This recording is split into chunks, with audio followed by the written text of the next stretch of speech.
ప్రతిష్టాత్మకమైన మెట్ గాలా 2025 వేడుకలో షారుఖ్ ఖాన్ తొలి భారతీయ నటుడిగా పాల్గొని చరిత్ర సృష్టించారు. అయితే ఈ వేడుకలకు ముందు షారుఖ్ చాలా భయపడ్డారని, పారిపోవాలనిపించిన థియను వెల్లడించారు.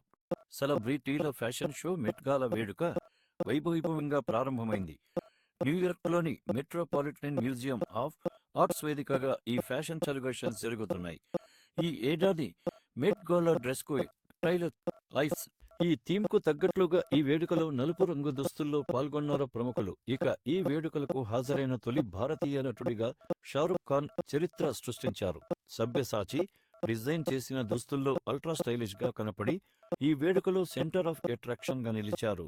షారుఖ్ ఖాన్ ఈ ఏడాది మెట్ గాలాకి ఆహ్వానం అందగానే నా కుమారుడు ఆర్యన్ కుమార్తె సుహానా ఎంతగానో సంతోషించారు. ఈ వేడుకలో నేను పాల్గొంటే అది చరిత్ర అవుతుందని కూడా నాకు తెలియదు. ఏంటి, నేను ఇప్పటి వరకు రెడ్ కార్పెట్ పై నడవలేదు. నాకు ఫ్యాషన్ పై ఆసక్తి కూడా తక్కువ. దీంతో ఈ వేడుకకు రావడానికి నేను చాలా భయపడ్డాను. కాస్త బిడియంగా అనిపించింది.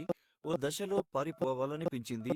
వీరుకకు రావడానికి నిర్మాత ప్రియాంక చోప్రా, ఆమె భర్త నటుడు Nick Jonas, heroine Kiara Advani, singer నటుడు నిర్మాత దిల్జీత్ సింగ్ తదితర ప్రముఖులు పాల్గొని సందడి చేశారు. ఇక త్వరలో తల్లి కాబోతున్న కియారా ఏబీబంతో మెరిశారు. షారుఖ్ ఖాన్ మెట్ గాలాలో భారతీయ సినిమాకు ప్రతినిధిగా నిలిచారు. తన భయాన్ని, అనుభవాన్ని పంచుకోవడం అభిమానులను మరింత ఆకర్షించింది. ఈ వేడుక చరిత్రలో నిలిచిపోతుంది. ఎండన్